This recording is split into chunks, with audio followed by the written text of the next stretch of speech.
All right, well, welcome back to the Minnesota Fringe Festival 20th Anniversary Webcast interview series, and we are here with the Gillette era behind the scenes, and I think the easiest way to do this is let's just go down the line, state your name, and state what your first involvement with the festival was. My name is Allegra Lingo. My first involvement with the festival was as a front of house staff member, and I'm now the Audience and Volunteer Services Director. I'm Jeff Larson. I'm presently the Associate Director. My first involvement was as a technician in 1999. I'm Roy Close. My first involvement was as a volunteer doing development work, and then I served on the board for something like 8 or 9 years. I'm Zoe Benston, and I had forgotten this for a second, but my first participation was actually as a performer in 2005, and then 2006, Allegra roped me in, and I was volunteering, and then I was out of town coordinating, and then I suddenly was doing other stuff. Yes. And I'm Robin Gillette. I started as an audience member in 2003. Started doing some accessibility work in 2006, and then became the ED in 2007. All right, well, naturally I'd like to start off with you, and I guess my first question would be, how did you first hear about the festival? What was your first awareness of it? Kind of impossible not to be aware of it. Yeah. It's like being in the theater community in Minneapolis, it just absorbs all of the airspace for a giant chunk of summer. And so I don't have a tangible memory of the time. It's just like, oh, it's just ubiquitous. Because before this, you were working with Mixed Blood, right? And were you involved with the Fringe through that capacity at all, or were you just aware of it through? Just sort of aware of it, yeah. But yeah, Fringe is kind of everywhere in a way that you just can't not know it's happening. And how did you first? So then, when the call for the ED position went out, was that the first time you considered working with the festival in any capacity? It was. I used to live in New York, and I worked through Lincoln Center Festival, so I sort of had done the festival thing before, and I had discovered then that I have the personality that can cope with crazy multitasking and crazy ramp-ups and then cascading ramp-downs of workload, and that's not for everybody. Tell them about the cow. And when I was hired, Roy was on the committee that hired me, and I firmly believe that one of the reasons that I got the job is they asked me what kind of things I did at the Lincoln Center Festival, and I said that I was in charge of animal rentals, and that one of the things I had done was arrange for a cow rental to come in to be in a Peter Greenaway opera. And then when I explained that I'd also helped work out the union negotiations from the wardrobe union that had insisted on hazard pay because the cow had made droppings into the water, that the set was all water, that needed to go on hazard pay. I negotiated us out of that union issue. That is as reasonable a qualification as I can imagine. Very good. She was also from Kokomo. Right, which was important to you and no one else. So let me swing this over to you, Roy, since it was mentioned you were on the search committee. And I was head of the search committee. Yeah. Awesome, cool. Well, what was that process like? It was an amazing process. We advertised not very far and wide, but we got applications from a number of people, and we did it. By the first round, everybody read all the applications.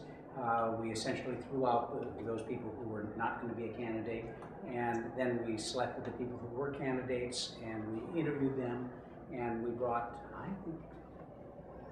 can't remember now because it's a while ago, but I think we had one round with all of the semifinalists, and then one round with 2 finalists.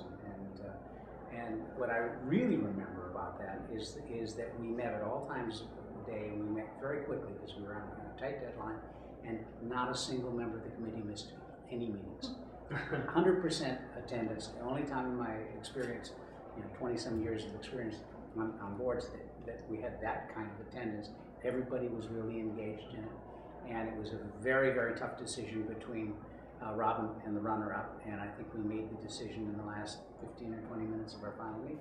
Well, let me swing the conversation over to you. So it's like, because so when I'm doing these, I do all my research on everyone, and my big thing was over the Gillette years, you had the titles of out-of-town coordinator, mobile monkey, audience services deputy, deputy audience services, volunteer services coordinator, and patron liaison, which by my count leaves you tied with Matt Foster for the most titles. But I've also occasionally been a house manager, so... I did not count those, so you may be... Yeah, and it should actually be audience services coordinator, not volunteer services coordinator, but that's fine. Program. Yes, so your question? But And the Witcher word. So in my blind ignorance, I'm presuming that some of these are overlapping and similar roles and functions. Yeah, really, things were, to my understanding, I only worked the final year that Leah was here. Mm-hmm. But to my understanding, the way that things were coordinated changed dramatically in like 06, 07. And it seems like over maybe 3 years, we were sort of trying to figure out what that was, being led by Allegra, like what our sort of base of operations meant, what it looked like, what kind of roles we needed filled. And so my sort of title within that, which has always been just kind of like below Allegra doing, whatever needed to be done. Well, let me pitch that over to you, because you've been in the unique position of doing a lot of behind the scenes work and also producing a lot of successful shows at the same time. Yeah, I did that. So everybody always asks me, how can you possibly do both of these things? Like, isn't that so much stress? And it's like, no, I mean, each of those relieves the stress of the other, which no one believes, and you don't have to believe this either, but it's true. And I very much am. I'm both a people person and a complete puzzle and numbers geek, and so it's perfect for me. And Zoa's been a right-hand woman throughout many of the years, and it's really just about making sure that I know everything that's going on at any given time at any place across the Fringe campus. That's what matters to me. So it's being God, basically. It is being God. Yeah, absolutely. Well, let me toss the ball over to you, because correct me if I'm wrong, but I think of the people around this table, you've had the longest involvement with the festival, and the festival has obviously grown massively in that time. And your initial role was as a technician, and then you were technical director, and then you've sort of absorbed a lot of other. And I got hired in the most underhanded way possible. Yeah, It's like they called my house to hire my girlfriend at the time as a last minute billing technician, and she was out of the country. Yeah. And I'll do it. So if I need you for anything, I should call your girlfriend. Well, your wife now, I think. But yeah. And you were experienced in this? I mean, you had. They weren't that desperate. They were pretty desperate. Well, yeah, it was a little bit of a horror show at times. But how would you say that the sort of technical challenges, problems you've faced have changed over, good God, a 10-year period at this point? 15-year period? I would say that the technical challenges have actually gotten easier because we have two big things happen. I convinced Leah to bring me into the process earlier. I was only getting paid 3 or 4 months out of the year, so she didn't want to bother me during the early winter when she was renting venues. Please talk to me when you're renting venues, because the festival is using these church basements and stuff like that where we could get them very, very cheap. But the very cheap doesn't matter when you have to rent a couple of $1,000s worth of gear to turn them into theaters, and we still have something that's not very good. So renting better venues made all of our lives easier. And then the other thing was just, and I think this is really under Robin effort where this really came together, so we got a lot better at communicating to the artists. And it was an effect of we got better at everything else, so that then we were able to kind of say, all right, all of the kind of major problems are solved, and we can start doing this detail-y stuff. And once we communicated the artists better, it got rid of a lot of the last minute fights and they think they're going to use fireworks on stage, and nobody told them they couldn't until right now, and everybody's crying. And so once it became much less disaster prone and conflict prone once we got better at communicating at every stage. Right away when the artists come into the festival and then continuously throughout. It's bigger now, but it's calmer. I mean, pulling this around, so you had this festival experience, you worked from Explode, you heard about this, you applied for it, you had the cow thing, what surprised you the most about this job when you first took it? It is such a gigantic range of things. It's just, there's so many different things I do, and I love the vast majority of them. And it's having the stamina to whiplash back and forth between them all. But it's fun, and it's been fun to figure out how to look when I started, I inherited both Jeff and Allegra, but they do different things now than they did.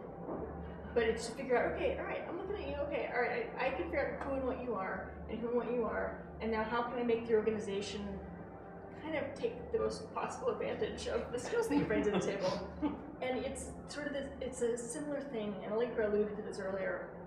It's, you didn't think you were a performer, and you came to Fringe, and you're like, oh, hey, I could do that. And I love that part of Fringe, where we've got a lot of fantastic people on the stages who would define themselves as performers. And then we have a lot of other people who would never, pre-Fringe, have ever said they were an artist. And I remember getting an email from an artist once that just made me cry. It was after the festival. And it was a guy who wrote me this email. I said, I want you to know that I nearly dropped out of your festival countless times. And I thought, I work for a medical supply company. I am not an artist. And I'd go to your workshops, and I'd be surrounded by people who were artists, and I could tell they were artists because I'd heard of them. And I wanted to drop out, and then finally I decided, damn it, if the Fringe says I'm an artist, then I guess I'm an artist now. And I guess I'm just going to go be the best one of those I know how to be. And he had a blast. He doesn't ever need to do a show again. But he got the chance, in his case, to do it and find out that he could be that thing if he wanted to. And that is just such a cool. And so seeing that counteracts all of the times I have to deliver toilet paper to venues or fix toilets, both of which I do every year. Let me throw out something to the table. The alternative history game of if the Minnesota Fringe had never existed, what shape would your lives? I would have no friends. Literally, because I moved here. I moved here with someone and then split up with them like 3 months after I moved here and had no one. The few people that we knew were his friends. And then Allegra befriended me, and then I started working for Fringe, and with maybe 1 or 2 exceptions, every friend I have in the city is someone I met through Fringe who's directly involved, or someone I met through someone that I know at Fringe, because it brings out the best in people, I think, and it brings connections between people. And so for me personally, my personal life, that's when I made all of my friends, is when I started working for Fringe. So you would have made it. I don't know. You don't know me very well, Ryan. This festival that's dominated so much of my life. I really cannot imagine the alternate history. I can't imagine fitting in anywhere else at this point. So maybe under a bridge. Let's see. I wouldn't have met my wife.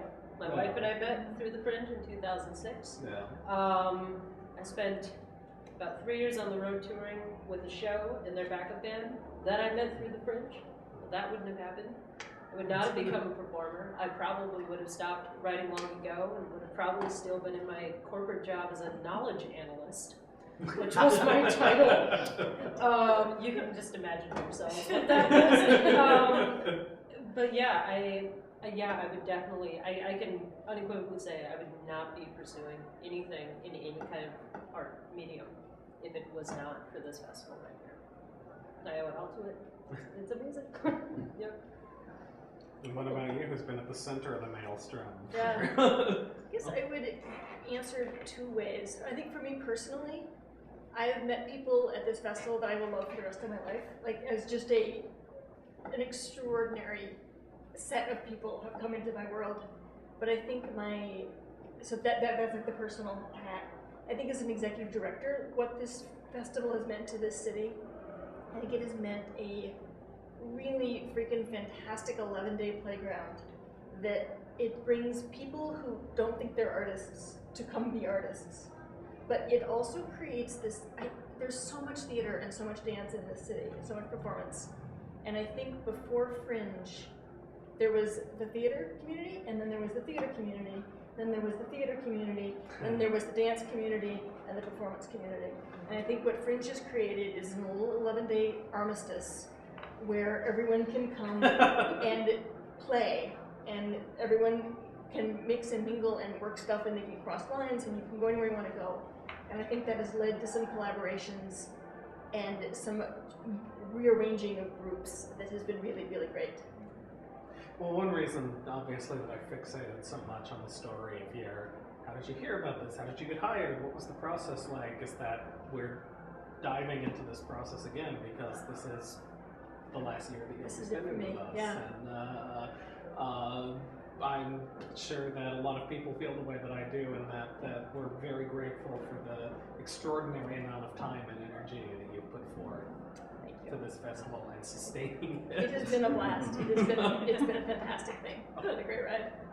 All right. Well, on that note, great. Well, thank you all so much for joining me, and we should have one more webcast coming up involving some performers from the Gillette era on stage. So stay tuned for that.